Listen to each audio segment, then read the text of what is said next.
नमस्कार.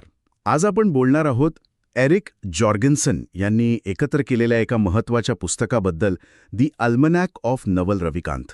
हो, हे पुस्तक म्हणजे नवल रविकांत यांचे जे काही ट्वीट्स आहेत, पॉडकास्ट्स आहेत, मुलाखती आहेत. त्या सगळ्यांमधून काढलेला सार आहे, बरोबर? अगदी.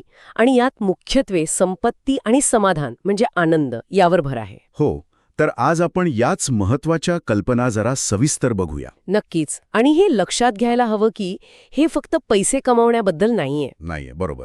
नवल संपत्ती आणि आनंद या दोन्हीबद्दल बोलतात, पण त्यांच्या व्याख्या जरा वेगळ्या आहेत, पारंपरिक नाहीयेत. म्हणूनच ते म्हणतात की हे पुस्तक म्हणजे विचारांसाठी एक प्रकारची ऑपरेटिंग सिस्टम आहे. हो, ऑपरेटिंग सिस्टम. छान आहे. सुरुवात करूया संपत्तीच्या कल्पनेपासून.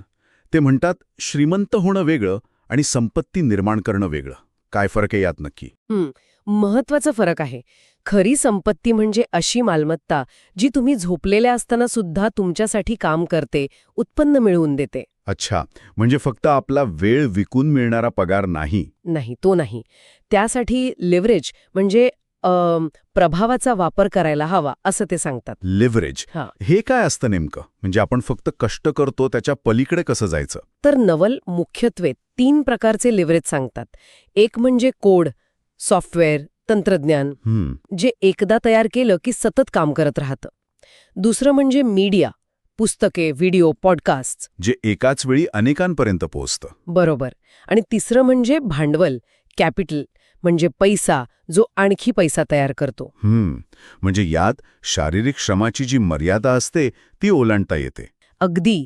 तुम्ही जे निर्माण करता ते तुमच्या वेळेवर अवलंबून राहत नाही. पण हे कसं शक्य आहे? म्हणजे यासाठी काहीतरी खास ज्ञान किंवा नशीब लागत असेल ना? जास्त भर देतात विशिष्ट ज्ञानावर. Specific knowledge. हो, हे असं ज्ञान आहे जे तुम्हाला अगदी आतून येतं, शिकायला आवडतं, इतरांना ते काम वाटेल पण तुम्हाला खेळ वाटतो. म्हणजे जे आपल्याला सहज जमतं. हो, आणि हे शाळेत नाही शिकवत, हे तुमच्या आवडीतून, जिज्ञासेतून मिळतं.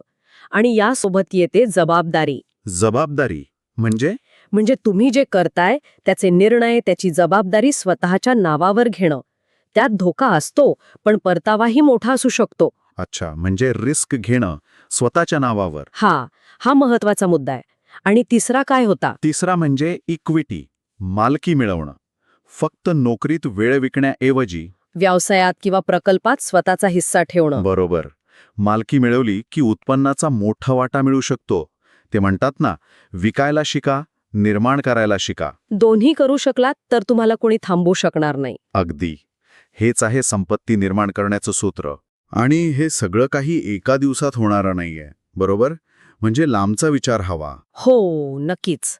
नवल नेहमी म्हणतात की हा एक दीर्घकालीन खेळ आहे, लॉंग टर्म गेम आहे. विश्वासू लोकांशी लांबचे संबंध ठेवा. कारण तुमची प्रतिष्ठा म्हणजे रेप्युटेशन हे चक्रवाढ व्याजासारखं वाढत जातं. विश्वास महत्वाचा आहे. खरंय. तर संपत्ती निर्माण करण्याच्या या मार्गापलीकडे आरोग्य आणि स्वातंत्र्याबद्दल काय म्हणतात नवल? कारण पैसा असून स्वातंत्र्य नसेल तर काय उपयोग? अगदी बरोबर मुद्दा. नवलसाठी पैसा हे साधन आहे, साध्य नाही. अंतिम ध्येय आहे स्वातंत्र्य, फ्रीडम. स्वातंत्र्य म्हणजे हवं ते, हवं तेव्हा, हव्या त्या व्यक्तीसोबत करण्याची मोकळीक. आणि हे स्वातंत्र्य अनुभवायला शारीरिक आणि मानसिक आरोग्य हवं. बरोबर. चांगली झोप, आहार, व्यायाम आणि सर्वात महत्वाचं मनःशांती. याकडे दुर्लक्ष करून नाही चालणार. मनःशांती. आणि इथूनच आपण आनंदाकडे येतो. नवल म्हणतात आनंद ही काही शोधायची गोष्ट नाहीये. हो, ते म्हणतात आनंद हे एक कौशल्य आहे, स्किल, जे शिकावं लागतं. कौशल्य हे जरा वेगळं वाटतंय. म्हणजे ते डेव्हलप करता येतं? हो, त्यांच्या मते आनंद ही एक निवड आहे, एक सराव आहे. तो बाहेरच्या गोष्टींवर अवलंबून नाही, तो आतून येतो. कसं मिळवायचं मग ते? खरी शांती मिळते अलिप्ततेतून, म्हणजे डिटॅचमेंट, कृतज्ञतेतून, ग्रॅटिट्यूड, आणि आपल्या इच्छा कमी करून. इच्छा कमी करणं हे सगळ्यात कठीण वाटतंय. हेच, पण खूप प्रभावी आहे.